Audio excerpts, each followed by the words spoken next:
present. And we treat them just like speakers. I bring them in the green room. We pray with them. We go over the run of show. They got to meet Eduardo. They got to talk with Eduardo. So we really want them to get comfortable with that process of what that looks like and how that process of speaking works and all of that. So without further ado, they're actually going to put on a presentation. This week we have a special treat. We have a team of 8 that are going to be sharing. So rather than just having the normal 1, we're going to have a team of 8, and we're dividing up the scholarship. But guys, go ahead.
And there was light. And God saw that the light was good. And God separated the light from the darkness. God called the light day, and the darkness he called night.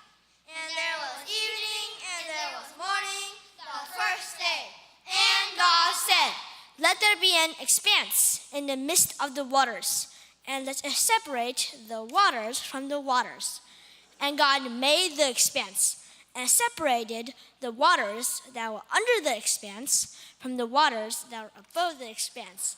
And it was so. And God called the expanse heaven.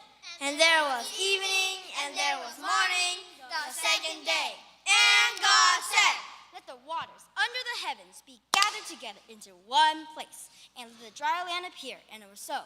God called the dry land earth, and the waters that were gathered together he called seas. And God saw that it was good. Vayal Elohim ki tov. And God said, "Let the earth sprout vegetation, plants yielding seed, and fruit trees bearing fruit in which there is seed, each according to its kind on the earth." And it was so. The earth brought forth vegetation, plants yielding seed according to their own kinds, and trees bearing fruit in which there is seed, each according to its kind. And God saw that it was good. Vayal Elohim ki tov. And there was evening, and there was morning, the third day. And God said, "Let there be lights in the expanse of the heaven to separate the day from the night. And let them be for signs and for seasons and for days and years. And let them be light in the expanse of the heaven to give light upon the earth." And it was so.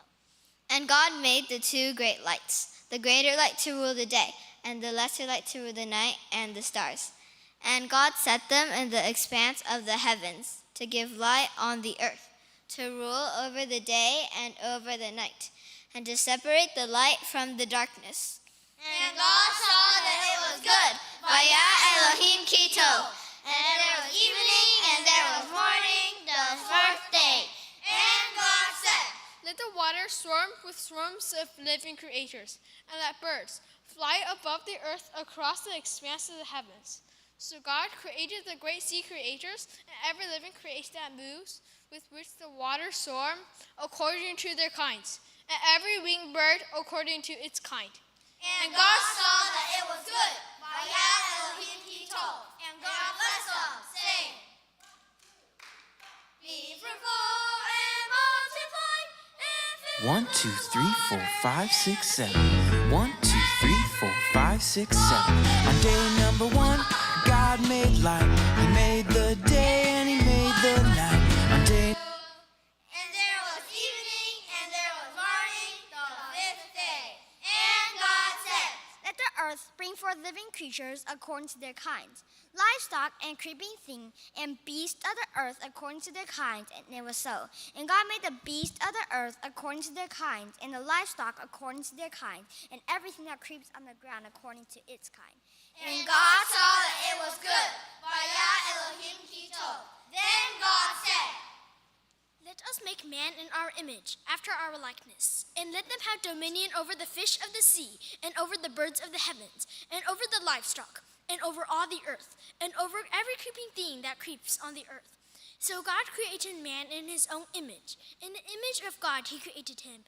Male and female he created them. and God blessed them, and God said to them, Be fruitful and multiply, and fill the earth, and subdue it, and have dominion over the fish of the sea, and over the birds of the heavens, and over every living thing that moves on the earth. Genesis 1:28. And God said, Behold, I have given you every plant yielding seed that is on the face of all the earth, and every tree with seed in its fruit. You shall have them for food. And to every beast of the earth, and to every bird of the heavens, and to everything that creeps on the earth, everything that has a breath of life, I've given every green plant for food. And it was so. And God saw everything that he had made, and behold, it was very good. And there was evening, and there was morning, the sixth day. Thus the heavens and the earth were finished, and all the hosts of them. And on the seventh day, God finished his work that he had done. And he rested on the seventh day from all his work that he had done. So God blessed the seventh day and made it holy, because on it God rested from all his work that he had done in creation. Genesis 1:1-2-3. 1, 2, 3, 4, 5, 6, 7. 1, 2, 3, 4, 5, 6, 7. On day number 1, God made light. He made the day and he made the night. On day number 2, God made the sky. It's big and blue and way up high. Whoa. Whoa. On day number 3, God made the sea. He made the land, every plant and tree. On day number 4, God made the stars. He put the sun in the sky, super duper far. Whoa. Whoa. God made you and God made me. He made everyone and everything we see. He made the earth and he made the heavens. 1, 2, 3, 4, 5, 6, 7. 1, 2, 3, 4, 5, 6, 7. On day number 5, God made birds and fish, dolphins and whales and things that go squish. On day number 6, God made animals and bugs, foxes and cubs, all for us to hug. Whoa. Whoa. On day number 6, God also made man. He said it was good and part of his plan. On day number 7, God stopped to rest. He saw what he made. It was his best. Whoa. Whoa. God made you and God made me. He made everyone and everything we see. He made the earth and he made the heavens. 1, 2, 3, 4, 5, 6, 7. 1, 2, 3, 4, 5, 6, 7. God made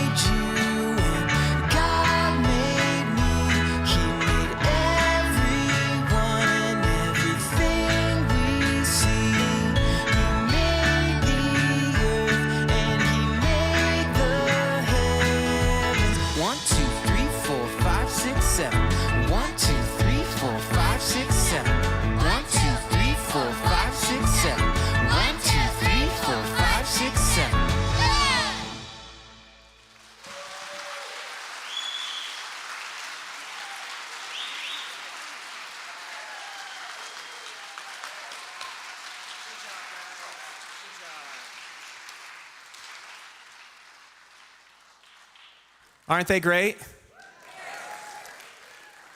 And that's what we want to encourage our youth to do. It was awesome. So, all right, so we have a certificate and a button. Parents, if you'd join me on stage too, because we know that the parents are the ones that have put so much time and effort into this as well, and we want to recognize them. And so first up,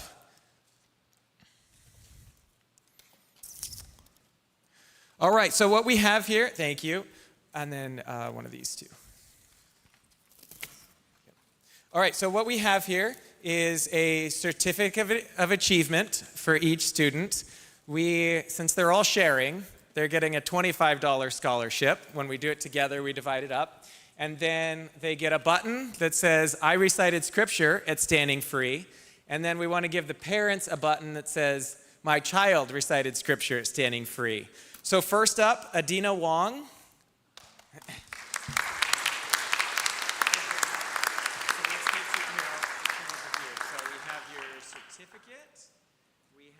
Scholarship, awesome job. We have your button that says, I recited scripture at Standing Free.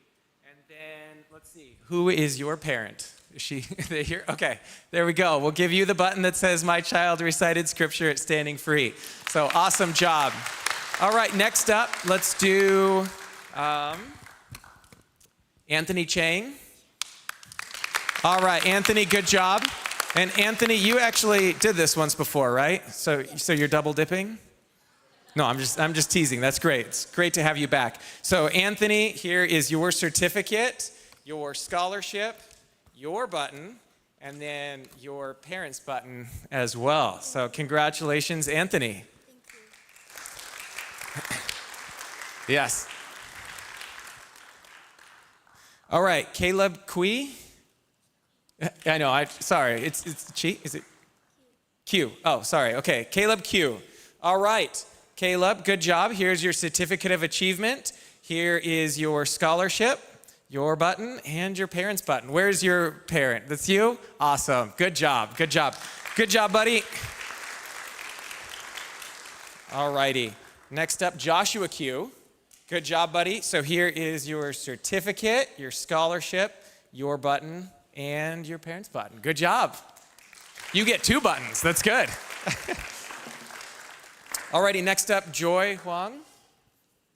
Awesome job, Joy. So you get your certificate of achievement, your scholarship, your button, and your parents' button. Who's your parent?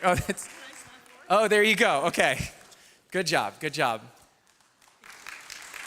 All right, Stephen Ma. Awesome job, Stephen. Here's your certificate, your scholarship, your button, your parents' button. Are your parents here? Awesome. There's your mom. Good job. All right, Matthew Chang. Let's see, where are you? Here you are, buddy. Good. Whoops. I'll let you pick that up. Perfect. It's your parents' button. Here's your certificate, your scholarship, and your button. Good job, buddy.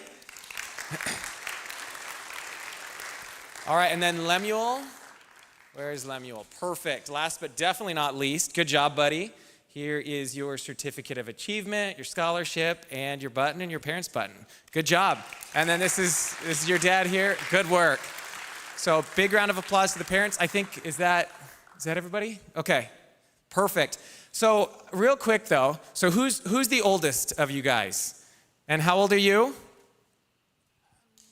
11. Okay, so 11 is the oldest. Who's the youngest? Okay, and how old are you, buddy? 8. 8? Awesome. So look at this, 11 and 8. There's a span here. And it's awesome because we even had a standing on the word speaker last time who is even younger than that. So we want to show that it is possible at this age. So do any of you guys have any advice to adults who want to memorize or to other kids that want to memorize? No advice? Well, oh, you have advice. Okay. I think sometimes when you want to memorize verses quicker, I think you should really use repetition or make up your own game to make it more fun. So you'll get more interested because a few times I've tried that. I just keep repeating, but somehow I still fall asleep. And then, okay, yes. Never doubt your child's memory, because I have found out, I have memorized the whole book of Philippians. And Wait, did I hear that right? Did you say you memorized the whole book of Philippians? yes, Wow, and how long did that take you to memorize? I can't remember. Oh, okay. How long does it take you to quote, and you can quote the whole book at once? No. Oh, okay. But no, good job, buddy. That's impressive. Can anybody else here, you guys want to duel him? Anybody else want to quote the book of Philippians with him? No? Okay, me neither. All right, any advice over here? Any favorite verses that you guys have memorized? All right, yes. Genesis 1 through 5. Okay, that's good. That's the basis. You know, like answers in Genesis. Why am I blanking? Ken Ham, thank you. Like Ken Ham says, you know, when we forget the foundation of Genesis 1 through 11, we're allowing so much worldly wisdom to seep in. So what a great foundation to have in Genesis 1. So good job, guys. Thank you so much for being here. And big round of applause to the parents as well, because we know that takes so much effort and persistence to work with the children. All right, so is Standing on the Word a successful program? Should we keep it going? Okay, awesome. So don't forget that also means that we need your giving, because that's a lot of $100 bills going out. But it's going to a good cause, so we want to make sure that we keep it going. So big shout out to Marcy, our VP of operations, who had that brainchild and idea to get Standing on the Word off the ground, and the buttons and the certificates. So she makes sure all the parents are ready. She gets the applications, she gets those certificates and the buttons and everything ready to go. Because we want to make sure, first and foremost, they're hiding God's word in their heart. But second of all, they're able to present that in public when they're young. All right, so we know that you are all waiting with bated breath to hear from Eduardo Bolsonaro, the past president's son, the current congressman for a little while longer of Brazil, with the #1 votes in the history of Brazil. And also, fun fact that he was saying, he was polling higher than Lula if the election were to take place right now. So we could be hosting a future president of Brazil. And so I told him we're going to come visit him when he's the president of Brazil. So let's give a warm welcome to Eduardo Bolsonaro. Thank you. Thank you. Thank you, Governor. So as the major part of the people here is from Brazil, I can talk in Portuguese, right? No. No, thank you very much. I'm not going to be that long, because after my speech, we are going to open for some questions. And we have so many stories that I could talk to you. And there is a funny thing, but it's coming a deja vu in my mind, because in the past, like before 2018, I start to have some contact with people from Venezuela running away from Maduro's regime. I mean, Chavez Maduro regime. Chavez dead in 2012, 2013. Yeah, it was Maduro regime at that time. And I was always asking them, my friend, how can a country become a dictatorship? When is the right moment that it happens? And now I know the answer. There is not a right moment when it happens. There is a very famous man called Hayek. Is one of the his economic professor. He's the Nobel of Economics of 1974, and he says that the freedom you lose as you cut salami is pieces and pieces, like every day. So if you ask a Brazilian, probably a Brazilian is going to answer you, oh, we lose our democracy when they arrested a congressman called Daniel Silveira because he did a video talking bad words to the Supreme Court, and this crazy justice from the Supreme Court, his name is Alexandre de Moraes, sent this man to jail. And at that moment, my father was the president of Brazil. And what my father did is, he gave to this man a pardon, presidential pardon. Just like Biden did with his son, and you have several. I like American politics too. And when my father did not get re-elected in 2022 elections, the Supreme Court got back again this case and said, you know, we are going to cancel this presidential pardon. for the first time in the history of Brazil. This man now, if you Google, you're going to see that. His name is Daniel Silveira. I tell the name to you do not have doubt about what I'm talking about. He is convicted for almost 9 years in jail because he did a video. Is it a democracy or is it a dictatorship? If you have people here that have relatives or follow politics in Cuba, it's the same thing that is happening in Cuba. Like last year, I guess, people went to the streets to protest because they were running out of electricity, no energy, no food, and people just go to the streets. In a place where have access to internet is almost something from other world. But they did go because they are desesperated. Also in Venezuela, in the last election, that Maduro won by 51%, just like Lula da Silva in Brazil. There is a lot of coincidences in Latin America's recent political history. If you look for Chile, Peru, Colombia, and Venezuela, it's always 51 against 49%. Something weird, right? I don't know if the scholars of mathematics should calculate this kind of probability. And you have more and more cases like Daniel Silveira. For example, let me ask you, think about the dictatorship. What else do you have in a dictatorship more than political prisoners? Tell me something that comes in your mind. I don't know. Bread line, was it? Oh, get in line for food.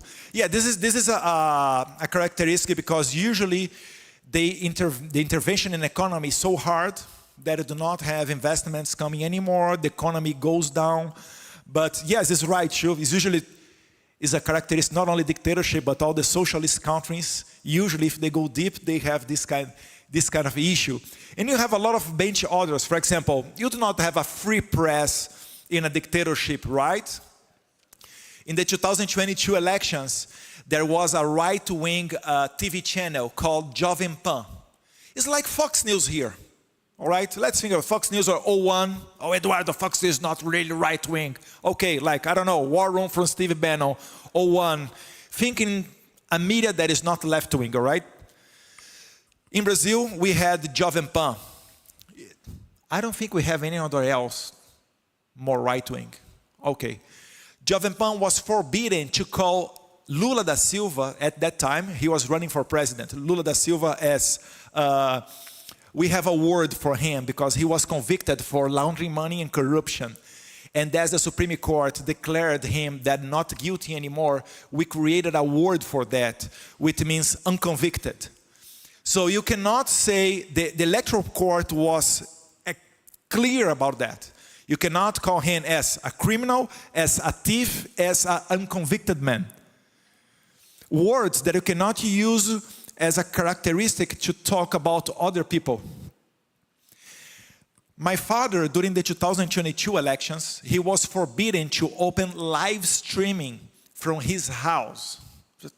Why, Eduardo? Because we are huge in social media. But the official justification is because as he was the president and the bills of the residence of the president are paid with public money, it's not a fair competition against all the other candidates.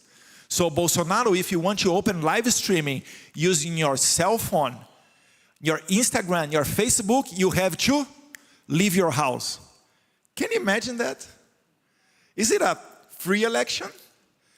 I had to delete some posts about Nicolás Maduro and Lula da Silva. Basically, it was forbidden to do opposition against Lula. And the result, look, I'm not even talking about the machines that we use, all right? It's a very big sensitive issue. I'll let it aside. But even if you forget about the machines that we use in our fully electronic process, electoral process, where you dial the number of your candidate and you pray to in the central in Brasilia, because it's full centralized, the election in Brazil, for the 15 or 20 bureaucrats that count the votes, even thinking that this is 100% okay, on the other side, you have a court going like after us in the election. So what we tried to do is, my party, we did a parallel audit. And the conclusion of this study is that the machines that we use is a black box. You cannot have an audit of that. So it's hard even to complain. I usually say the same way that I cannot prove that they stole the elections using the machines, they cannot prove that the elections wasn't rigged. You know, what we want is more transparency. We are advocating that for more than 15 years. That's why in the Congress we approved at least 3 times what we call the printed vote bill. What is that? You go to your machine, it's just like Paraguay or even Venezuela nowadays, they have this, but not Brazil. You dial the number of your candidate, a printer will print, all right, number 22. 22 is the number of Bolsonaro in Brazil. 22, all right, confirm. And then go to a regular urn. In case of suspicious, you can go there, oh, there's a suspicion here, let's count the vote, get the paper, okay. Oh, no, it was right what the machine is telling us about the amount of votes that Bolsonaro received. This is the printed voted bill.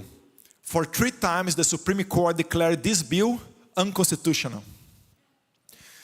So it's hard to fight against a system like that. And as you know, when the dictator gets more and more power, they never step back. And they really enjoy it, sending congressmen to prison because of speaking, and the guy is still there in prison. So why not take the passport of Eduardo Bolsonaro? We refuse to follow their orders, and they get mad with us. Who is this guy, like, now I'm 41 years old, challenging us, the God from Olympus, from the Supreme Court. And in the beginning of this year, I did come to the United States in the end of February for a political event called CPAC. It's the Conservative Political Action Conference that started back in 1973 with Ronald Reagan. I was there in the audience, and President Trump quoted me in the middle of audience. For sure, I got really happy with that. It wasn't the first time. It was, I guess, the 3rd or 4th time that he did that, but all the time I get really happy. And on Sunday, it was on Saturday, and on Sunday, I called my wife, and her name is Eloisa. I said, Eloisa, I have a friend here in Texas. He's invited us to come to Texas. Why we do not, I don't know, take a vacation here in Texas and go around? Maybe hunt a little bit, you know, and do some other stuff together with our family. And she said, okay, I will find now a holiday, because it takes almost 1 day from Brazil to come to Texas. And then she realized that you do not have a holiday that's worth coming to Texas. And then I told her, look, next week we have Carnival in Brazil. It's 1 week off. A lot of days to travel and visit our friends here in the US. And she said, I don't know, because, you know, when you buy a ticket from Brazil to the United States, like few days before the trip, it's usually very expensive. And I said, you are right. But let me check it. Let me see how are the prices. And the prices were good. Oh, great. Because usually Brazilians, they enjoy the carnival to spend the carnival in Brazil. They go to the beach, you have people that go party, whatever. So for somehow the prices were good. And we bought the tickets.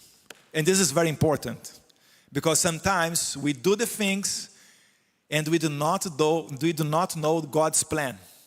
And you're going to see that. When I got back in Brazil, you know that we politicians, we do not have sessions in Congress every day. It's only Tuesday, Wednesday, and Thursday. And when I was there on Tuesday, I started to listen my opponents from the Labour Party start to go to the Congress and do speeches against me.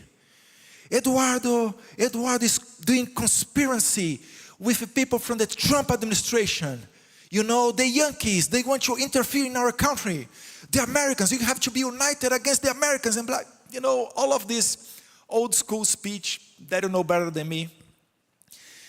And I start to think like, okay, like this is the kind of people that they speak about a lot of things. I don't care. Usually say, speak with my hand here, all right? I don't care about what you're talking. And then Wednesday, and then Thursday morning, we got a plane and did come to United States, to Texas, to the great state of Texas. Now I'm a Texan, I'm living there, so I have to, you know. And when I arrived, I started watching the news that the same crazy justice from the Supreme Court that arrested the congressman, that banned the acts from Brazil, that was fighting against Elon Musk, that was doing a lot of things, like very bad things in Brazil, he asked to the Attorney General to seize my passport. He sent a question. He said, oh, I received here some documents from the Labour Party leader, and he's asking to seize Eduardo Bolsonaro passport. Attorney General, please answer me yes or no. Are we going to seize Eduardo Bolsonaro's passport? And why they want to do that? Because they want to humiliate me. Because I was going to be the chairman of the Foreign Affairs Committee. It's Foreign Affairs and National Defense Committee. And they do not want me to go all around the world talking what I'm talking with my passport. So it was a way to, you know, to calm down me and not let me get out of the country. So they would be fully in charge of my behavior. And then I was with my wife and I said, I don't think safe we come back to Brazil because once they get my passport, why not? Who can guarantee for me that they are not going to arrest me? Look, I'm not involved in corruption, laundering money, murdering, drugs, cartel, nothing of that. Okay? What they accuse us formally is because the national defense law. They are accusing us to be anti-democratic. That's my crime. Okay? And then we got another problem because she said, okay, in Brazil I have a very nice salary. I cannot complain. A life of a politician in Brazil is great. The salary is good, never delayed, doesn't matter what you do. You have a lot of privilege. But here in the US is other thing. Because my salary in Brazil is $5,000 monthly. And once I get a license with no salary from the Congress, I have no salary. I have to do something else to live. Okay, I have 2 arms, I have 2 legs, I can work. But then comes God again and gave me opportunity in a business which I would be very comfortable to pay all of my bills. And then I said, thank you, God. I think this is a message. It's not time to come back to Brazil. I'm going to stay here in the United States. And then I stayed in the United States. And almost every week, I was going to Washington, D.C., having meetings in the White House and in the Congress with a lot of U.S. authorities. And then I realized, man, it's really hard to have a meeting with a congressman here in the United States. Because in Brazil, if you have pens and an ID, you knock in my door, in my office, and I talk with you. But here is other thing. It's way more professional. I'm not talking that is a right or a wrong behavior, but it's different. It's hard. But since 2018, I'm coming very often to the United States. And I have a lot of friends here. And I never imagined in my life that I was going to use this network trying to rescue the democracy in my country and trying to set free some of our political prisoners there. And thanks God, I had a reputation, and also because my father, because he was really close of Trump when he was president. He was president, his first term ended in 2022. So he had 2 years together with President Trump in his first term. And it speeded up the process. Because if I am the chairman of the Foreign Affairs Committee, it would be really hard to be in DC on a Wednesday or Thursday. And thanks God, because all of the reports that we delivered, all the meetings that we did, we got Trump's attention. Everything in God's time. See? First thing, I got upset because, God, it would be so wonderful to be the chairman of the Foreign Affairs Committee. It would be a great opportunity to do a great job. And maybe in the next election, come strong for the Senate. Because I'm in the House, go to the Senate means an upgrade in a political career. And I would bring, the Christian values further, to a better position. But then, I can see like he looking down here and then, Eduardo, you don't know. Wait a minute, calm down. I know what I'm doing, okay? Okay, you think that is a bad thing, but this is not a bad thing. It will be good for you. You'll see in the end, trust me. Have faith. If you have faith, you are going to act as a winner. That's why I'm so comfortable. Let me see if you already had this experience. I like to run. I don't know if someone else here likes to run. When you are running, when you are doing any kind of exercise, and you have to answer a calling, or you have to do the mathematics about the distance that you are running, how much you need more to complete your 10 kilometers or 6 miles at your running, it's hard to think. You do not have that much oxygen because you are stressed. Your body is stressed running. It's the same thing with pressure. When they say, we are going to arrest your father for 40 years. I'm going to seize your passport. I'm sending an arrest warrant against you. Your wife is going to visit you in jail. You are not going to see your kids raising. This is pressure. And when you are under pressure, what happens? You take the wrong decision. It's hard to think. Just like when you are running and you have to answer a calling or whatever. And here in the United States, I'm comfortable because they're not going to touch me. They will try to condemn me and to extradite me, but they cannot do that.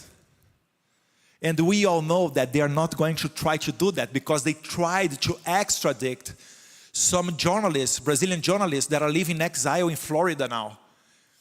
And even during the Biden administration, I have to be honest, even during the Biden administration, they refused that. Because there is a very simple requirement for extraditations, which it must be a crime in Brazil and it must be a crime in US. As in US, you do not have opinion crimes, it's not worth you try to extradite journalists from the United States. So I had a clear mind to think, what are the right thing to do? I'm okay. I'm living in Texas. They cannot send the FBI or, no, better, is it U.S. Marshals. They're not going to send a letter to Pam Bondi in DOJ and ask to the U.S. Marshals to come after me and arrest me because anti-democratic acts. They are not going to do that. So I had clear mind to do what was necessary to be done. And in the end, we are coming to some few days ago, Trump finally announced tariffs on Brazil. We have time, like 2 minutes. Parenthesis. We were about to sanction Alexandre de Moraes, the Supreme Court Justice, the crazy one. Is that possible you Google and find a picture of the Alexandre de Moraes? I don't know. Because he really looks like evil, like he's no hair, almost never smiling. I mean, not that no hair means that you are evil, all right? But, it looks like he's coming from the movies. And it was the Valentine's Day in Brazil, which is June 12th. Sorry, my love, but this last June 12th, I will remember Alexandre de Moraes, not you. Because we got out from the White House. And they told us, okay, tomorrow or maximum after tomorrow, we are taking actions against the guy. And I said, thanks God, we did all of that with almost no money, like no big office, no lobbying, only using my contacts, and we doing our reports together with a friend. His name is Paulo Figueiredo, he's a great man, great journalist that is also living in exile in Florida. Is other man that cannot come back to Brazil right now. And then what happened in the night of June 12th, Israel bombed Iran. Oh, everything in the White House was about this, and for sure it's a priority, right? You have a nuclear war, maybe the Third World War beginning, and you have sanctioning a guy in Brazil. For sure the priority is for Israel. And after 1 or 2 weeks, and finally Trump come, and when things got calmed down, Trump announced the tariffs, and that we are right now. Trump announced the tariffs in a letter posting on Truth Social, and there is a list of requirements of justifying why he was doing that.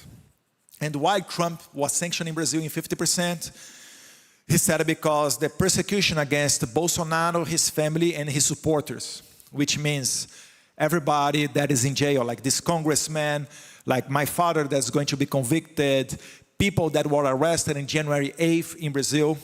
As you had here, January 6th, we had in Brazil, January 8th. It's very weird, right? How cannot the Brazilians see what happened here in the United States and we repeat the same mistake? And it's even more, it's weirder when you see, for example, that we from the right want, like the left usually do, no? They usually clean, depending what he's doing, the bad things, they clean up, the mess. No, I want the responsibles. But they didn't. When they do not let us have access to the cameras of January 8th, I can suspicion that you have infiltrated people there, right? Man, this is another issue. But Trump said about political prisoners, lawfare, because my father is leading the polls. My father is going to win the Brazilian election in the first round. If you look for the last poll of Exame Futura, which also shows me in front of Lula, my father, he has a little bit more than 50%, which by the law, if we still have a law, means that he's going to win the first round. And until next year, as the economic crisis will be worse and worse, because as you know, socialists is all is good in the beginning, but then in a second moment, things start to go down. And Margaret Thatcher also knows that very well. My father is the president of Brazil. The thing is, if he can run or not run, that's why the lawfare against him. That's why they are speeding up the process. Alexandre de Moraes is speeding up the process so hardly, that he even served my father when my father was coming from a 10-hour surgery and he was still in ICU. Alexandre de Moraes sent an official to serve my father. Because when you serve, and my father is mandatory, you sign that you received the order from the Supreme Court, start to count some days inside of the process. You know what I mean? Como é que é prazo em inglês? The deadline. Start to count for the deadline. So they are running like as much as possible with the trial because they want to convict my father is still this year, not next year, because next year is the election and it's very ugly. Like it's very hard. You have all the international community looking for the country, talking about the elections. And then like months before the election, you are going to kick out the leader of the polls? Not a good idea. So they're trying to do that right now. And the other thing is Trump saying that it's not fair what the Supreme Court did, regulating the social media. Our Supreme Court created a new model that for sure will serve as an example to other countries. How is this model? For the first time, American companies, the big tech companies, Meta, Google, and others, TikTok for sure, they are going to be responsible for what the users are posting. In the Supreme Court, they did a list about a bunch of issues where the big techs will be fined together with the users. So, one of the points is, talk something offensive against women. So, if I am in the Congress debating a bill against a woman, and I say something offensive, or if they think that is offensive, and I post this video in my social media, if Facebook do not delete my post, Facebook can be responsible for what I did, which means that I will be fined, Facebook will be fined. There is a transaction in the Congress of Brazil. By the way, this transaction is this congressman, or congressman, for me is man, is asking to freeze all my bank accounts and everything that I have in Brazil. It's very sad that they do not know that I have nothing else in Brazil. Everything is here in the US, but doesn't matter.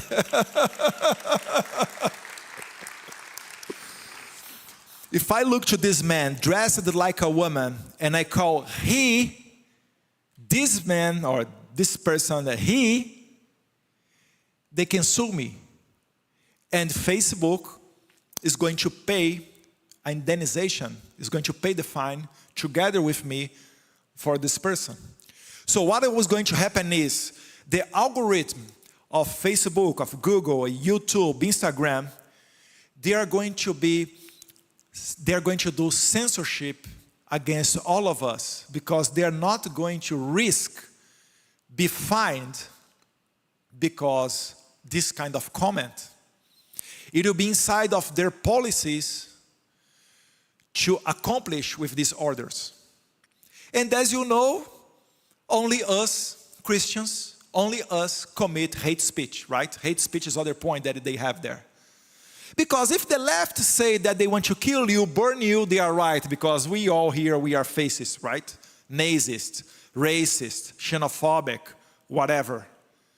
And the left, they are very good because they use a lot of public money. See USAID, you founded their infrastructure. They have a bunch of lawyers and people ready to start this fight in social media. Because social media is the only way to deliver our message. It's not through the legacy media. We do not have money to do that. So imagine an election next year with this kind of regulation. So Trump was saying, okay, you want to fine the American companies? I'm going to give a gift to you, 50% tariff. And in advance he said, because in Brazil, man, it's so stupid, but the Congress approved a law called the reciprocity law. And our president is saying that he's going to apply the reciprocity law, which means that United States is bringing tariff of 50% in Brazil. Brazil is going to bring 50% tariff in the American products that are coming to Brazil. And Trump said in advance, if you do that, we are combine your tariffs in our 50%, okay? Let's see who's going to win. Oh, thank you.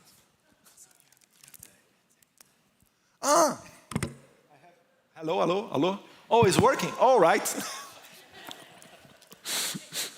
It's the case of love. Politicians love microphone.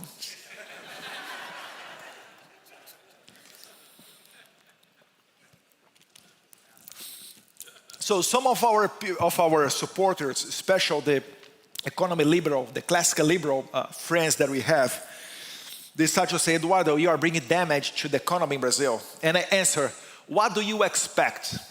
Do you expect to live in a dictatorship with access of all of the privilege of the free market and free world? You are really blinded. You are not seeing that they are controlling the elections. They are forcing you to live in a society that is really not a democracy, and you think that everything is okay. I tell you, my friend, if we arrive in next year election with no participation of the opposition, we will be in the same level of Venezuela. Look what happened with Venezuela. Look what happened with Russia. all of the bank accounts of the government, all of the visas of putting and access to the SWIFT, which is the SWIFT system is necessary for the international trades. Trump didn't drop a nuclear bomb in Brazil. He has way more tools to bring damage to Brazil. He's only giving a warning. Like, look, if you do not correct this mess about media regulation, about political prisoners, about elections interference, in August 1st, he still gave us 3 weeks. In August 1st, I will start to tariff Brazilian products in 50%. And then I say, look, do you know someone who controls Trump? I don't know, not even his wife, I guess. All respect to Melania, but because to be honest, we were working to apply a sanction in Alexandre de Moraes. There was the second, the third, and the fourth step. Oh, this is the guy, see? It's like Voldemort. And he's killing the reputation of the no-hair people.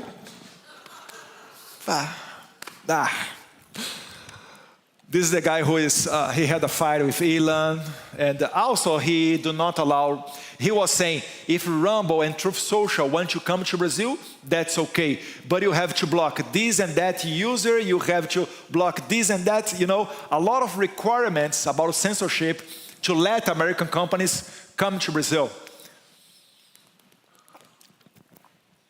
That's why Trump Media Group is suing Alexandre de Moraes in the court of Tampa in Florida.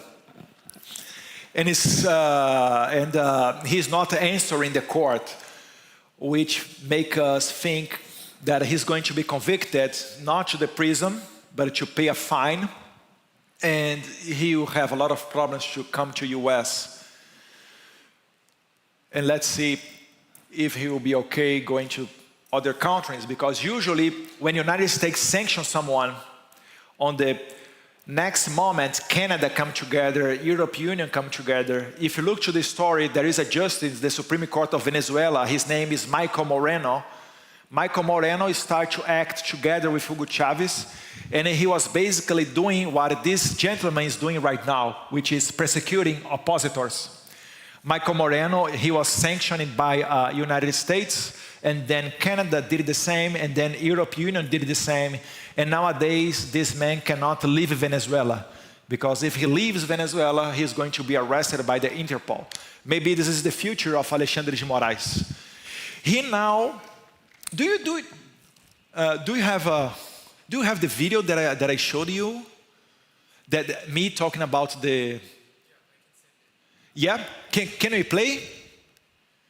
It's only 2 ends, and then I open for the questions, a video about the last chapter of what is going on in Brazil.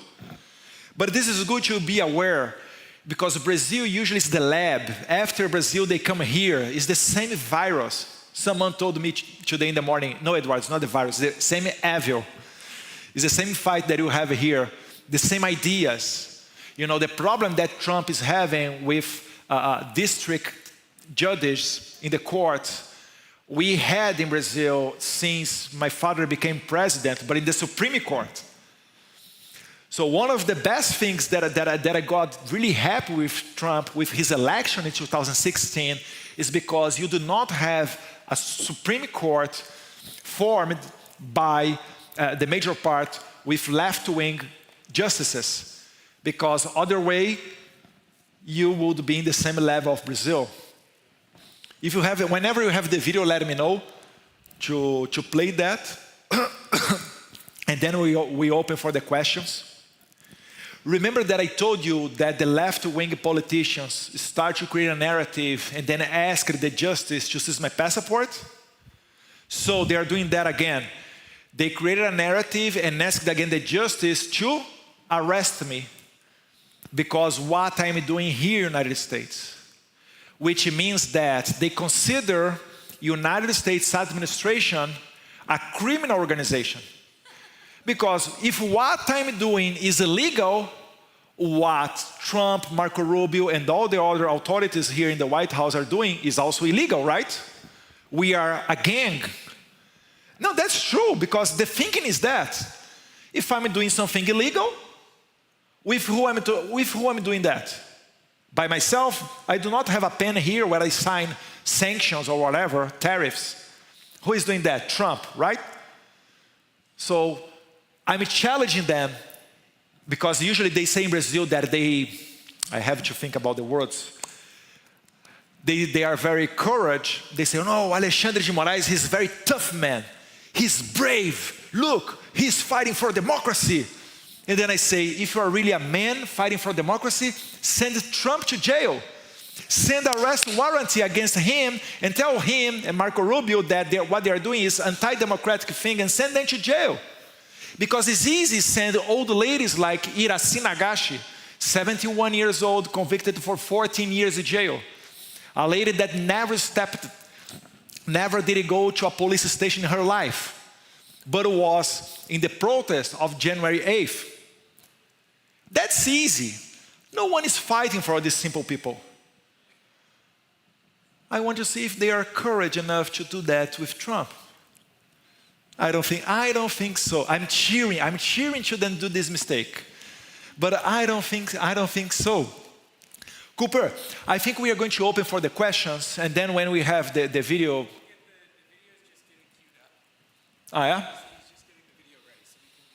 Sorry, it was my fault. I should have told you before. I didn't know if we were going to show that one or not. How is my English? Okay? Can you understand? Okay, I think we have the video, and then we'll do the offering, and I'll call you back. Oh, all right. Because they mock me about my English. It's better than the Portuguese of Dilma Rousseff, our former president. If you think Biden was a low level about that, man, you do not have idea how is Dilma Rousseff. So I will go back and I'll wait a while. Sounds good. Thank you very much. Thank you, Eduardo, so much. Thank you. Thank you, Cooper. All right, so AV is downloading that video, and we'll play that in just a second. So thank you so much, Eduardo. Thank you to the Standing Free team. So we'll have Eduardo back up in just a second to do a Q&A. And I just wanted to recognize our Standing Free volunteers as well. They work so many countless hours behind the scenes, getting everything ready.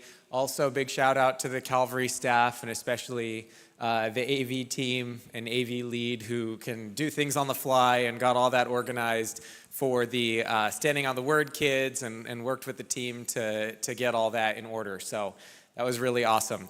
So we really appreciate your guys' giving. We're going to do a quick offering. Again, we like to keep these events free, but we do appreciate the giving so that we can continue to give the scholarships to Standing on the Word, so that we can continue to print flyers and to cover our costs and all those sorts of things. So the usher is going to be coming forward and taking a donation. And then we'll also have a QR code on the screen here in just a second. But let's go ahead and play that video. We can go ahead and play that video while the ushers are going. You can also go to standingfree.org and give digitally, and then we'll put that QR code back up. What happened in your country to solve problems with tariffs? In Brazil, they ask for arrests. The same group of people, led by the leader of the Labour's Party, the same party of the current president, Lula da Silva, they are doing this again, as they did a couple of months ago when they asked the crazy Justice Alexandre de Moraes to seize my passport, forcing me to live in exile here in the United States. Now they are doing the same movement, but now asking to arrest me. And why? Because they want a next year election without the participation of a real opposition. It is the key to be forever in charge of Brazil, just like Nicolás Maduro in Venezuela, for example. And how can I go to the jail if what the United States is using is illegal too, is the tariffs? It clearly shows that Alexandre de Moraes and Lula da Silva considers the United States as a criminal organization. Despite our vice president did go to the inauguration of the new president of Iran, and he was together along with leaders of Jihad Islamica, Hamas, Hezbollah, Houthis, and many others. How can you answer tariffs with prison? There is no way to do that. That's why there is no way to consider Brazil a democracy anymore. Trump was right in his letter to Lula da Silva when he called Brazil as a regime. Because in regimes, they go after trying to arrest people in exile when they denounce their human rights violations. And usually in the regimes, they go after the family of the exiled one because they did not touch people outside of their countries. And that's why me, my brother Carlos, my other brother Renan, my father Jair Bolsonaro, almost everybody in my family are facing some unfair trials. So please, I humbly ask for Trump, Secretary Rubio, with the full support of the Congress, where you have great people talking true things about Alexandre de Moraes, and you do not have no one else defending Alexandre de Moraes. In this scenario, Mr. President Trump, Secretary Rubio, I ask you, apply global Magnitsky Act against these people. They are not regular judges, they are not regular politicians. They are criminals. They are crooked people that you only respect someone else if they feel the power on their heads. So please do that in favor to rescue our democracy, in favor of all of those that cannot fight back against this regime, that cannot fight back against this lawfare. You have a congressman in Brazil, Daniel Silveira, that is in prison for almost 9 years because he did a video.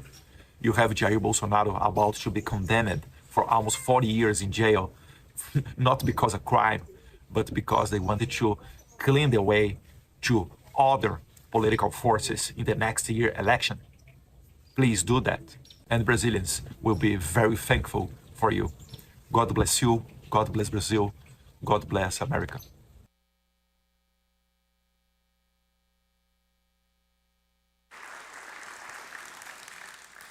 Thank you, and thank you for your giving. So Eduardo, if you'd like to come back up, we have a microphone right here, and you can come ask any questions. Also, I wanted to give a special thank you, and let's give a thank you to Pastor Mike, who allows us to meet here and supports the Standing Free ministry so well, and came up with the name Standing Free. Everyone loves the name Standing Free, Pastor Mike, so good work.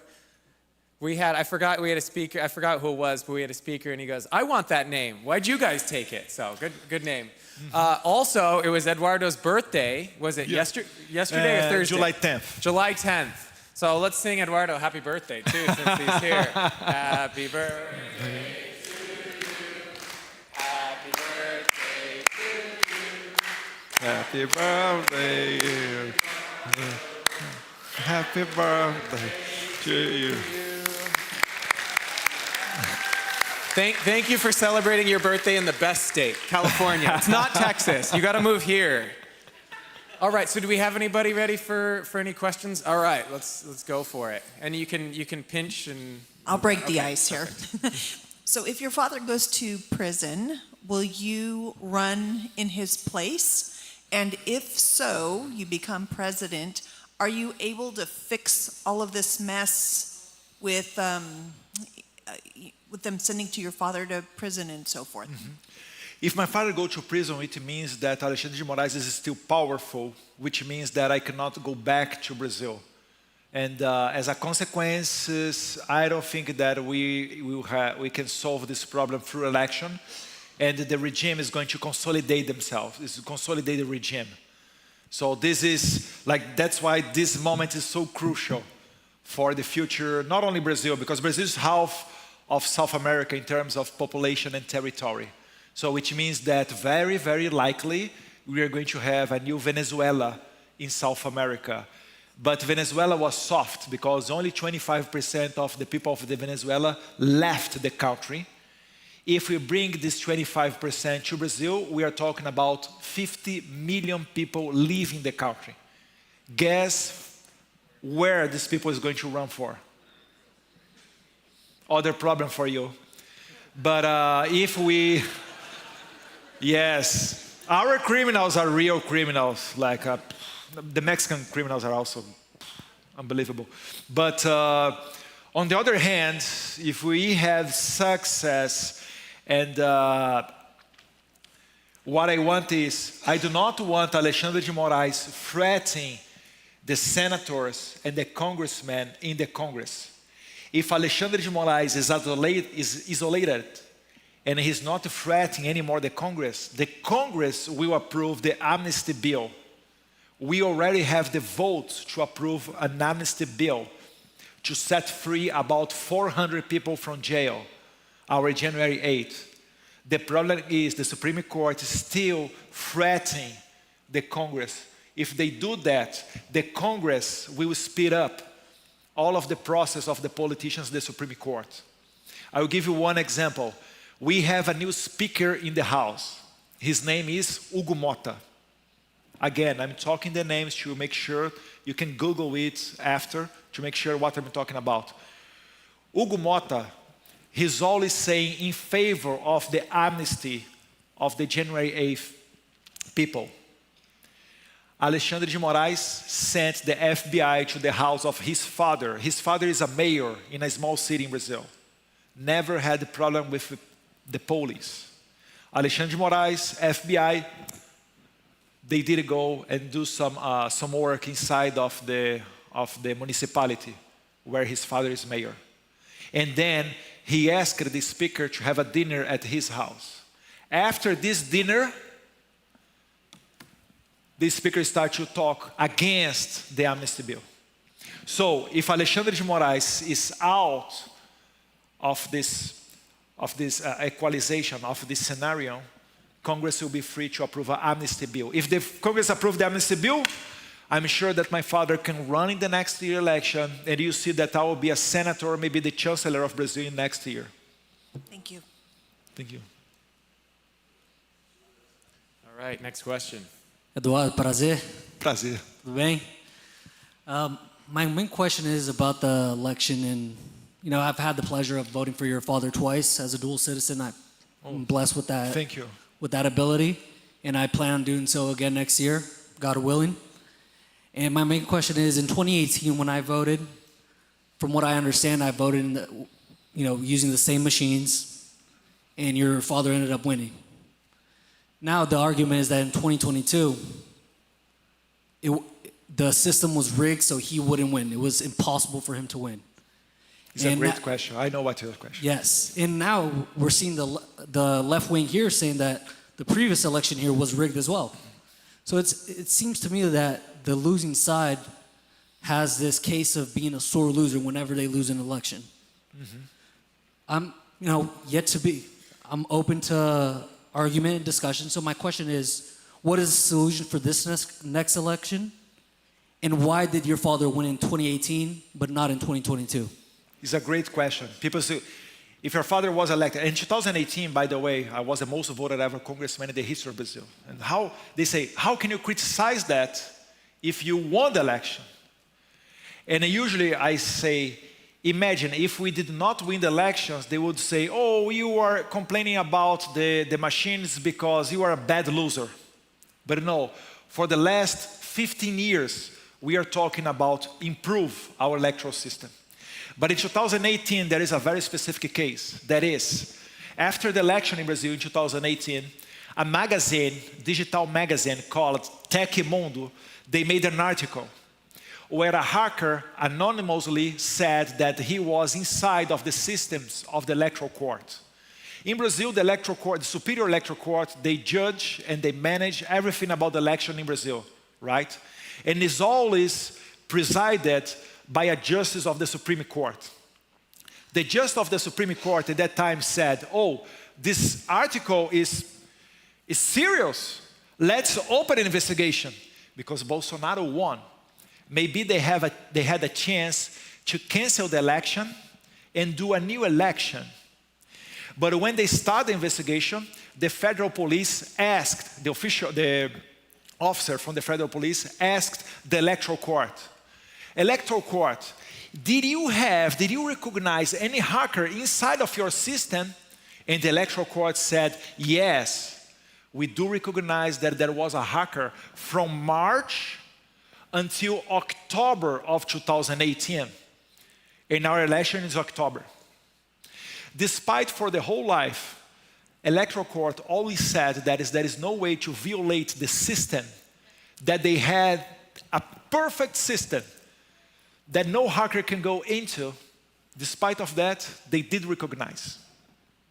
And then, so the next step, when the federal police officer received this answer, he asked the electoral court, okay, so I want to get all the log registration to know where this hacker go through. Because his hacker, he had the password of one of the electoral judges. His name is Sergio Banhos. He had the password. I'm not saying that the judge gave his password to the hacker. I will trust in the judge, and I will say that the hacker stole the password, right? Anyway, when the federal police officer asked the electoral court to give the logs, do you know the answer? Unfortunately, there is a private company that was saving all of this data, and by casualty, it's very bad, they deleted everything. Even in a company, if you work in a company and you have a hacker attack, in your company, doesn't matter if it's big or small, they are going to preserve the log for that. So this is the system that we used in 2018. Now comes the theory that I cannot prove. I'll be honest with you, I cannot prove. But what I guess, and is what people talk about the scene. Labor's Party paid the hacker to do the job, and he flipped about 8 to 10 million votes in favor of Fernando Haddad from Labor's Party. I cannot prove again. As he did his job, but it wasn't enough to Fernando Haddad beat Jair Bolsonaro in 2018. Jair Bolsonaro won by 55% against 45% for Fernando Haddad. But if you see, like Jair Bolsonaro was like a rock star. I never saw something like that when he go to the streets. I said, oh, we are going to win by far, by like, I don't know, maybe 70%, 65%. But okay, it was 55.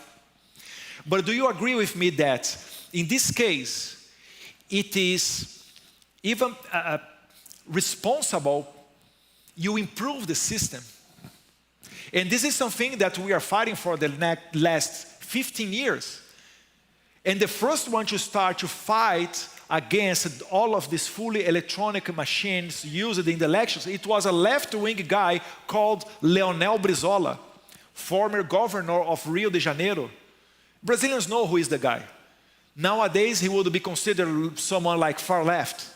But it doesn't matter. He started to complain. And even the Labor's Party, Lula da Silva party, complained about the machines. In 1999, his right hand, called José Dirceu, proposed a bill to create a delegation to audit step by step of the machines that we use. 1999. But Lula da Silva's first election was in 2002. By miracle, after 2002, they say, oh, you know, everything is good with the machines. So what we are fighting is that to improve the system. It is not to destroy. I can even use a machine. But who win and who lose if you have a printer aside of the machine? You know? So this is our complaint. And I don't know how the president of the electoral court did go in the Congress 2 years ago to talk with 11 presidents of political parties to do not approve this bill. This bill is approved for more than 400 votes in the House. With this amount of votes, we can change the constitution of Brazil. Because it was never an issue about the right wing against the left wing. It was an issue of everybody together. So this is the point. So for the next year election, what I think that we can have a fair election is because the president of this electoral court will be Cássio Nunes, a justice from the Supreme Court that my father appointed. And he's already talking about improve the system. And there is a lot of way to do frauds. For example, elections in Brazil is only one day. You wake up in the first Sunday of October, and from 8 a.m. until 5 p.m. you can vote. After 5 p.m. is done, right? Wrong. State of Bahia. Bahia is like California, fully left, right? In Bahia, you have more than, if I'm not wrong, about 1 million votes that come after 5 p.m. Still at 11 p.m., you have the electoral court was receiving votes from Bahia, people voting until that time. So we have a lot of ways to cut the possibilities of fraud. For example, do not let votes after 5 p.m. be counted. Because as it's fully left, what they do? Again, I cannot prove, they cannot prove. What they do is, every time, like when you have an election in Brazil, usually it's the same people that go to the schools and be there on the desks receiving the voters and let them go to vote in the machines, right? They know each other. If after 5 p.m. I get the list, they say, Cooper didn't vote. Let's vote for him. Go to the machine. Oh, one vote for Cooper. My friend here didn't vote. This is a way to fraud, despite the problems that we have with the machine. So let's see what happened. But I really trust that Cássio Nunes can do a great job next year election. There we go. Obrigado. Bolsonaro 2026. Valeu. I was thinking that maybe this guy is infiltrated here. He's going to be, in the end, screaming against me like left wing. But no. Thank you for sharing your what's going on in Brazil. And I just wanted to ask, the question I want to ask is that how can you encourage locals to get engaged? Because, we cannot vote for you, right? But I'm thankful that you're shedding light. Do you want to vote for me? Oh, of course. Of course I want to vote for you. That's why I'm here.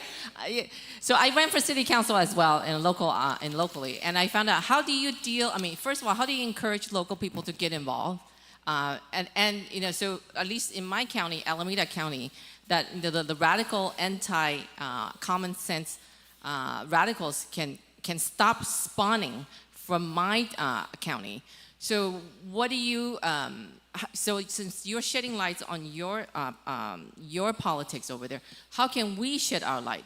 And one thing that you have Chap Bianco's picture out there. I have met him once, so I just want to make one comment that he said. I totally agree.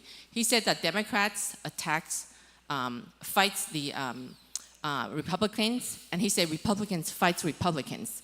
So this is one thing that I truly have experienced myself. So how do you encourage locals, okay, especially for these who are patriots, not to give up and continue to fight, and also at the same time that we will not carry water for these, what I call the religious in name only. So how would you do that? Thank you. Oh, you have it. You have it, yes. Don't steal mine. I like this one. You right. have your own. We have a problem in that is, what we want for our life.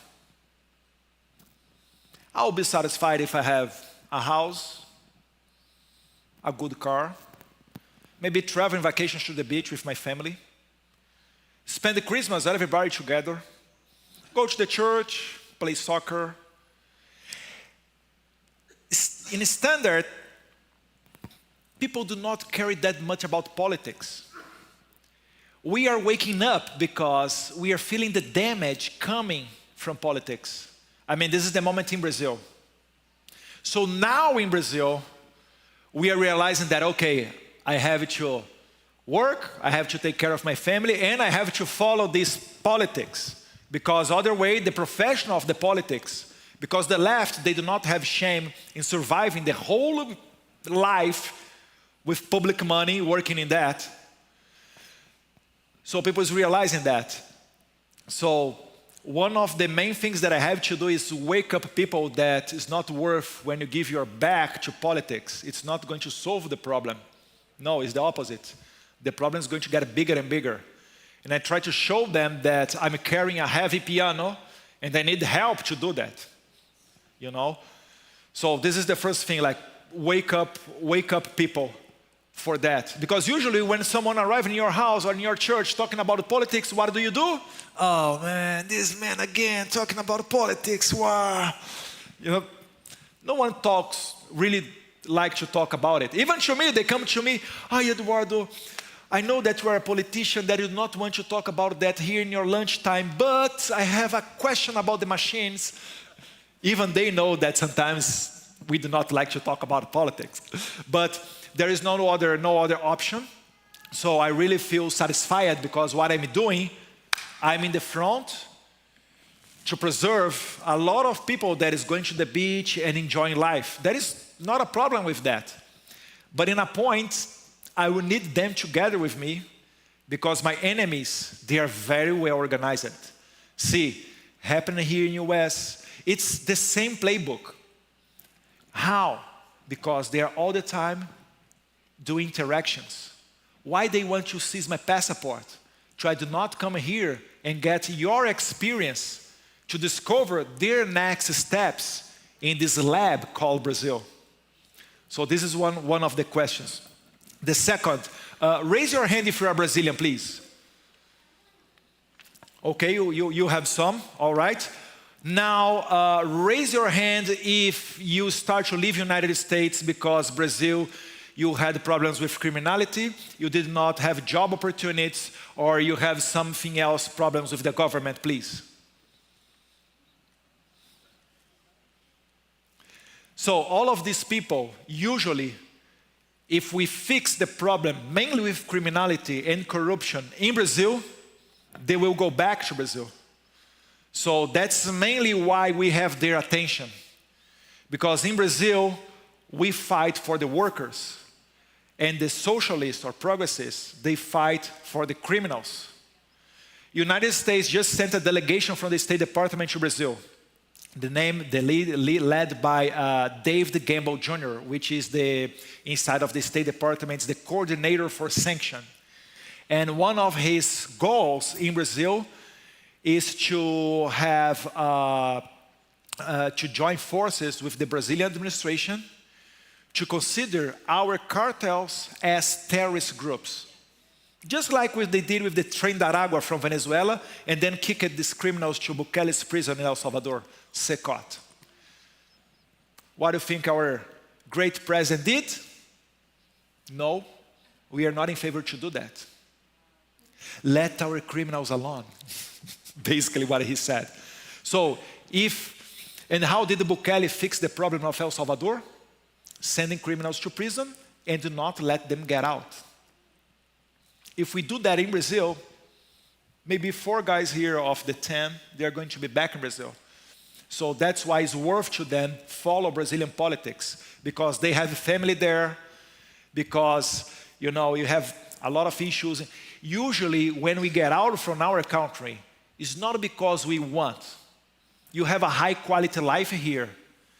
I do not expect to have the same high quality in Brazil. We can be even lower, but for me it would be worth live there. Because you have the friends, the culture, the language. So this is one way also to help. And they vote for president. Just like the gentleman that was here before and said that he voted twice for my father. In different elections, right? Not twice in the same election? Yeah, no. Okay, just checking. Yeah, thank you. Yes. All right, so 2018, 2022. Yes.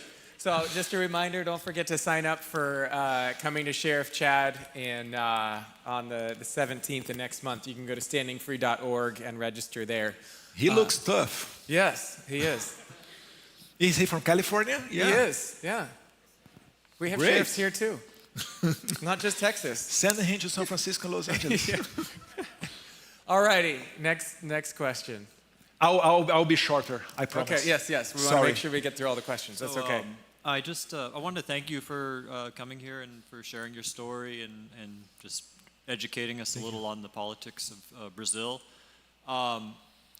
Before the whole story of the tariffs came through the media, I saw a story about your father. He was accused of running a 2-tier intelligence agency where he was trying to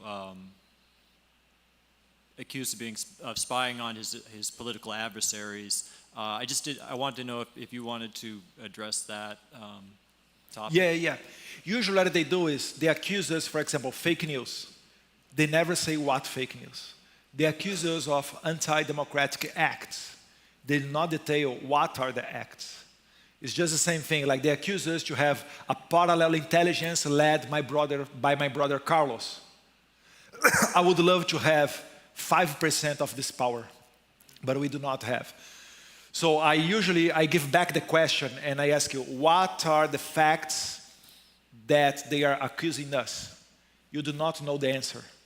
For example, they accuse us to have a parallel intelligence, and then we did illegal, how can I say, they go through the cell phones of other people, other authorities. But they do not say what we did, how did we get that, you know. It's basically there is nothing. Like the current administration, they are giving millions and millions of dollars for example, publicity and to form YouTubers to defend the administration. It's happening now. This is what they accused us in the past, even saying that we have what they called is the hate speech office. Hate speech office, they said, it was a bunch of YouTubers and their job is attack left-wing politicians or people that are our oppositors. They accused us forever of that. And then I ask you, how much money did go to these YouTubers? To do not say zero, once there was an article in a press saying that Bolsonaro's administration, it was financing a media called Terça Livre. It's like O1, like One American Network. And then when you're going to see what was going on, it's because the Bolsonaro administration contract Google AdSense. So you pay the Google AdSense for advertising. For example, vaccine campaign, whatever. Google AdSense with the algorithm, they see, it's worth sending this kind of information to her because in base of your data or whatever. And Google AdSense gave $2 for Terça Livre. Terça Livre is our Fox News or O1.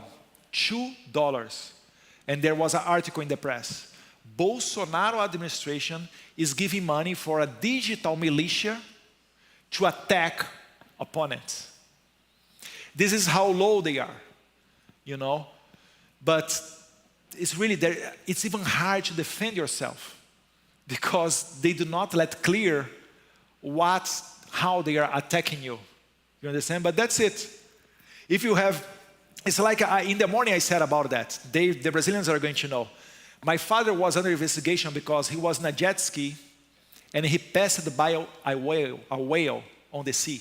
It's true.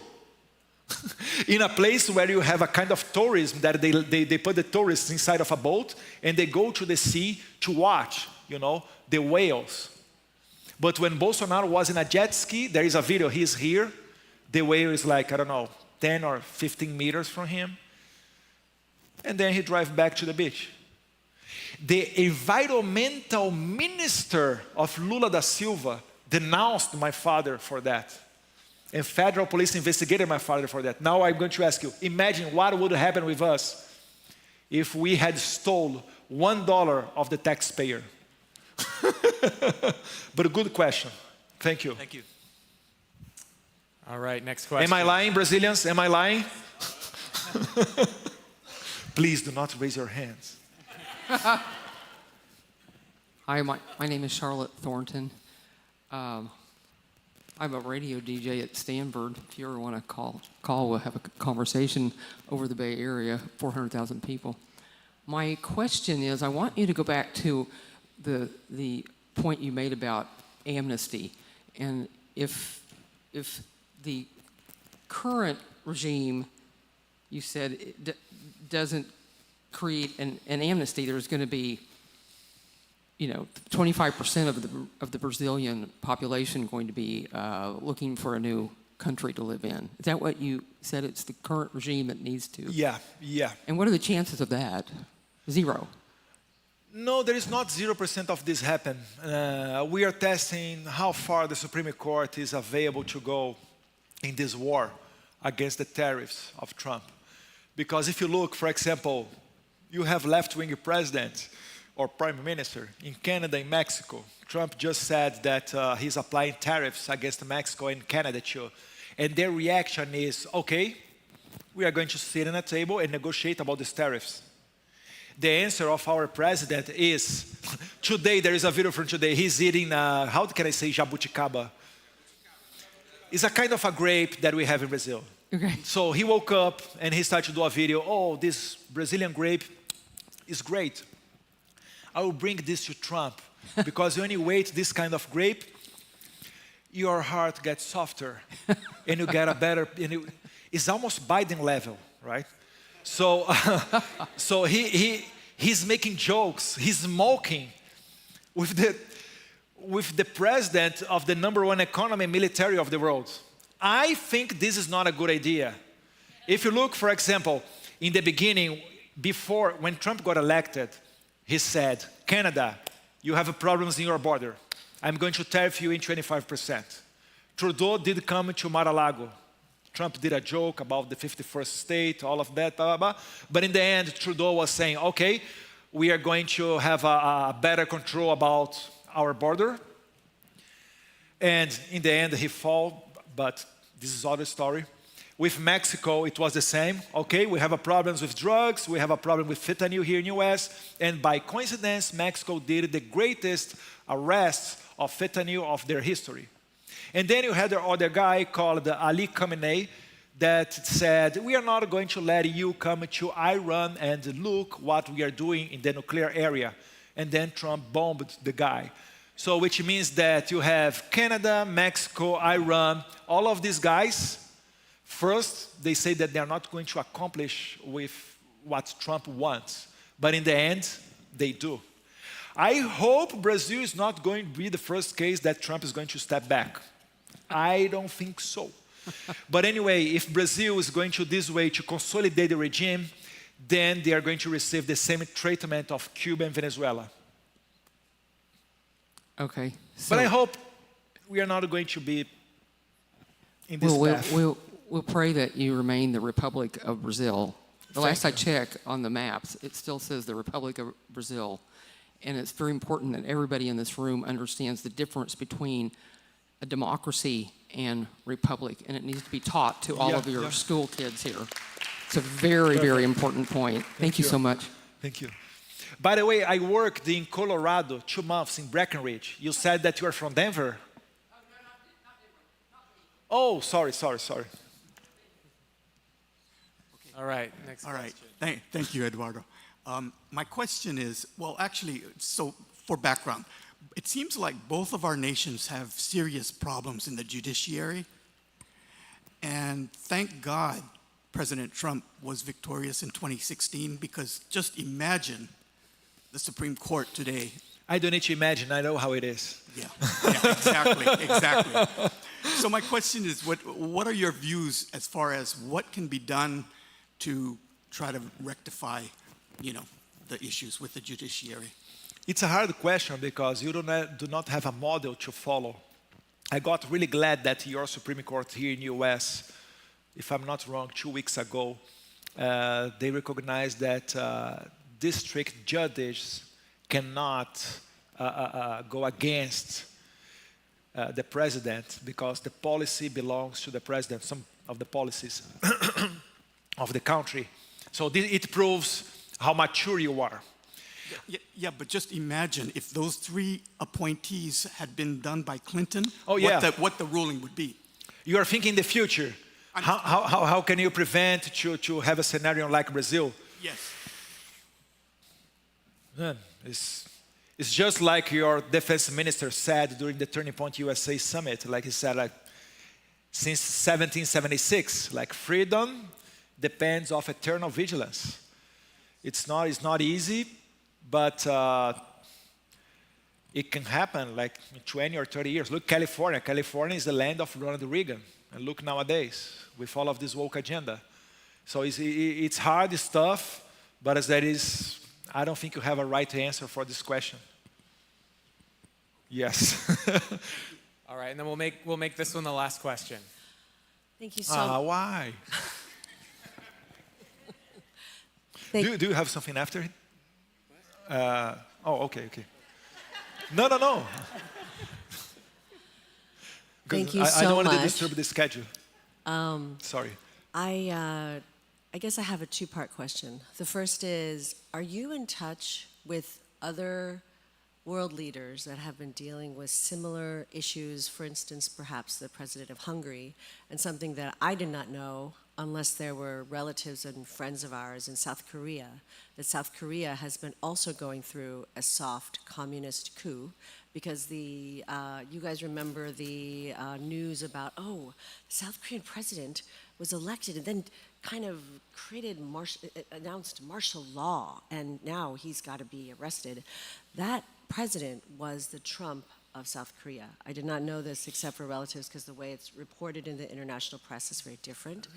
And he was, I don't remember the exact details, but he was put into a situation where in order to kind of preserve his freedom and not be arrested, he had to barricade himself in some sort of a thing that they called declaring martial law. He is now in prison, and he is under, great attack for being, again, another populist president that is not acceding to communist takeover of his country, even under a slightly different name.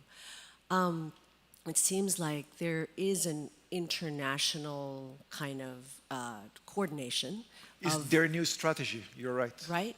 And I'm wondering, are you in touch with these other leaders? Is there some way that you can help each other? And the second part of that question, which is related, is what can we ordinary citizens and Christians in this country do to help your country, Brazil, including our country, of course, and other citizens and Christians elsewhere in the world? What can we do? Supporting leaders that defend the Christian Jewish values is number one. And talk about the issue. Because if it wasn't important, they would never try to censorship us. The revolution that we are doing in Brazil is through, we say, como é que eu posso dizer, tia do Zap? It's hard to translate, but what I want to say is, for example, to get Trump's attention, to help Brazil, and to do not be in a situation just like South Korea nowadays. We are acting before the problem happened. But to attract his attention, it is essential people be aware of what is going on. So when these guys here from Brazil, they go through their social media and they post and they talk, and more people talk in a way that they cannot cover what is going on.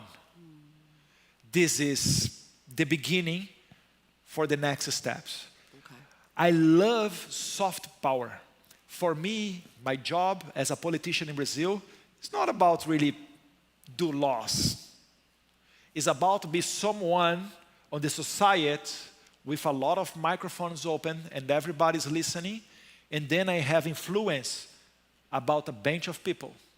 You have influence about some people, not as much as I have 15 million followers in my social media combined, but for sure, you have pastors and shepherds here.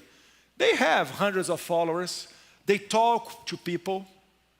As I'm telling you, it's not worth you give your back to politics. So even when you come here and you read the Bible, in the end of the day, you are fighting against the left. For example, we are talking about the 10 Commandments. Now, you have to respect your father and your mother. The left, what they say is, no, it's your body, you do whatever you want. Depending on what college you are going, they are going to brainwash you. If you follow the Bible, you are always going to be connected with your kids, looking for the books. Oh, kid, come here, this is not right. You know, this is going to build a better society without this radical left woke agenda. This is something that we can do. But once again, all of this is soft power. It's hard to have to get the measurements, to know the results. It's not numbers, but it's a daily behavior that is going to result in a better society. It's the tip that I can give to you. I do not know that much about South Korea. I saw that Steve Bannon in War Room, he was talking a lot about this case. Are you in touch with the president of Hungary, perhaps? Yes, Okay. I have access to him. Great. I mean, like, he's brave. What I like in Viktor Orban is because he was prime minister in the end of the 90s and beginning of the 2000s. Then he lost 2 elections for the liberals, which means that he learned the lessons. In 2010, his party, Fidesz, got back again at power. They built majority in Hungary.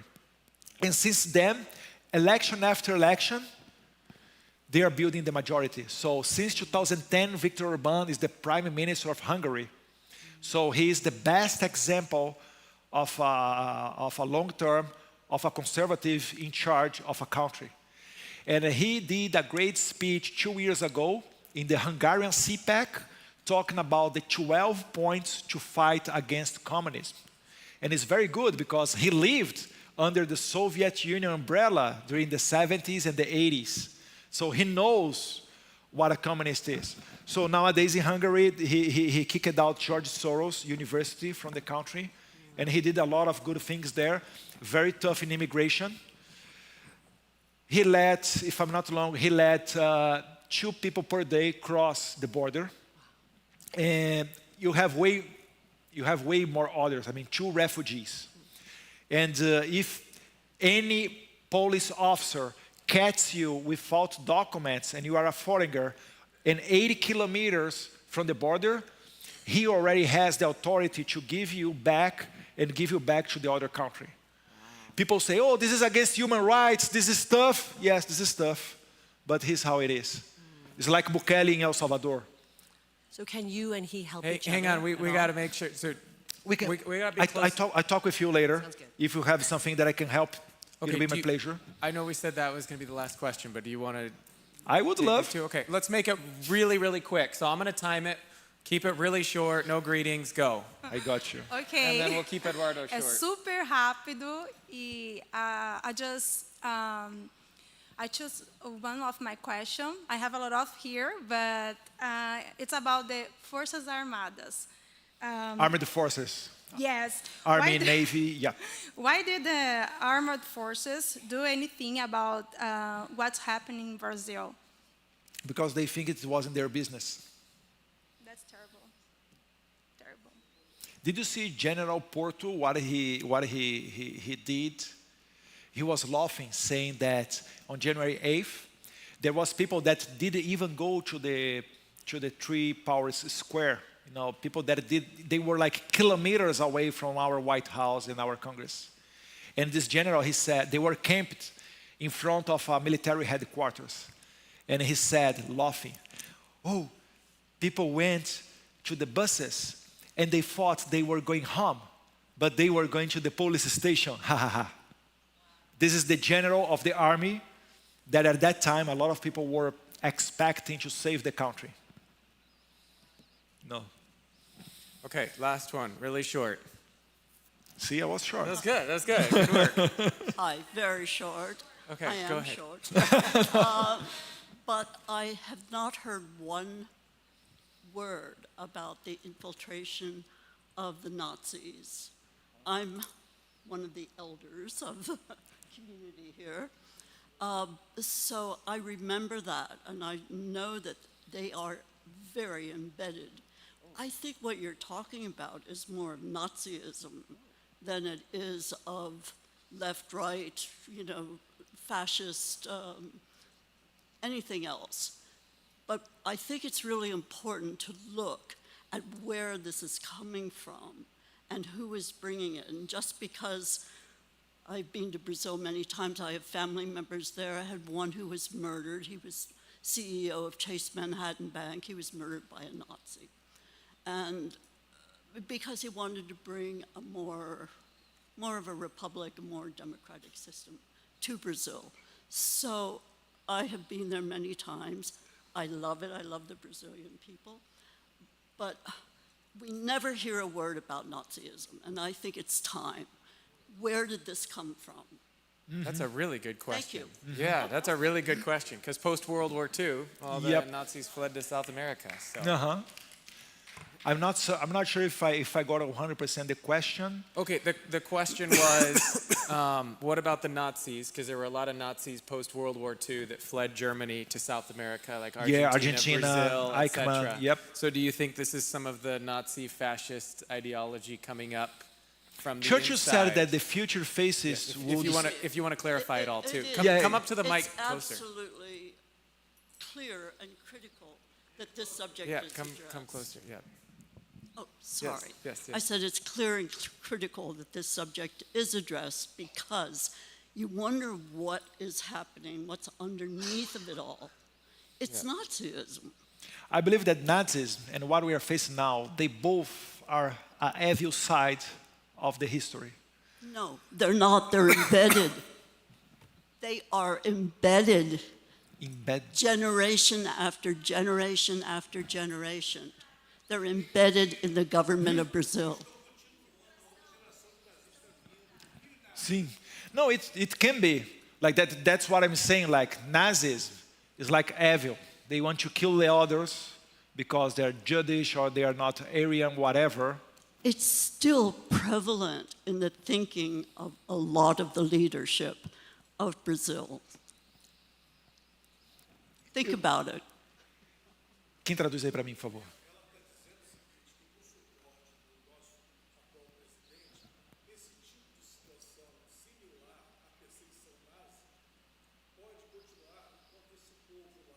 Mm-hmm.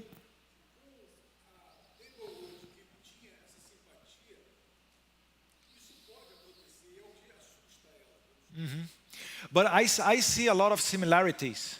It's hard to talk about Nazism because when you talk about Nazism, usually the left-wing people from the Jewish community say, oh, you are blasphemia, you are like Holocaust was so horrible that you cannot compare. All right, I do agree. You cannot compare the current situation of Brazil with what happened in the Holocaust. But I had the opportunity to go to Israel 6 or 7 times, and I did go at least twice to Yad Vashem, is the Holocaust Museum of Israel. And if you can see there, during the 30s, what Hitler did before send people to the camps, they did the dehumanization of the people. If you look to the newspaper of Germany during the 30s, they were always drawing Jewish people with, with like big teeth, like like monsters. That's why when they say that you are like almost not a human, it's what they do with us. Like you are nazist, fascist, racist, xenophobic, homophobic, you are like the bad person on earth. Who is going to care if the worst person on earth is going to jail? It's the same thing. It's absolutely, in this way, it's the same thing. You get out the sense of human being of that people. Then you can do whatever you want. That's why abortion is an essential issue for the left. Why? Because if you can kill a baby, I can easier put a bullet in your head. This is anti-civilization. This is anti-human rights. That's why abortion is one of the main causes that we have nowadays, in my opinion. Because if you look at a baby, and you can kill a baby, what else can you do? Look for October 7th, what they did with the babies around the kibbutz in Sderot. You put a baby inside of a microwave. So you open the bed. I had the opportunity. The Israeli ambassador in Brazil also, he invited everybody in the Congress to watch almost 1 hour of the footage of the body cams of the Hamas that the IDF got. It's just, there is no words to talk about that. There was a father, and when they were coming, it was really early in the morning, I think 6 or 6 something a.m. And then the father started to listen to the shots, looked to the window, and he saw someone coming. He got his 2 kids. They were twins of 8 years old or 9 years old. They went to a bunker, but it's like a room in the back of the house. but there was no door. So he went there, and he, together with his 2 sons, in underwear, they hid it there. But the terrorists saw him. What they did, they got a grenade and dropped inside of the room. What the father did is, the father jumped and covered the grenade. And then you see the body of the father, because the camera is here and the room is there. Then when the grenade blows, you see the body of the father coming and boom, knocking on the wall and then going to the floor. I mean, he saved his 2 kids. One of the kids got blind with 1 eye. And then these guys, they got the 2 kids, went to the living room, the kids crying in panic, and the terrorists opened the freezer, he got a Coca-Cola, drink a Coca-Cola, let there on the table, like normal life. What kind of human being is that? There is only one answer for that. This is evil, savage. Sometimes people do not realize that you cannot do a nuclear agreement with this kind of people supported by Iran. And they are Sunni, Iran is Shia, but it doesn't matter. I mean, that's it. But in the end of the day, I think you are right. You are right. It's the same kind with other clothes, but it's the same kind of evil. Hey, thank you so much, Eduardo. Thank you, we Cooper. really appreciate it. Thank you for being Thank here. you. Don't forget, if you don't have a home church, come back here 9 or 11 next Sunday. And don't forget to sign up at standingfree.org. Thank you. Thank you. Thank you all. Thank you. Obrigado.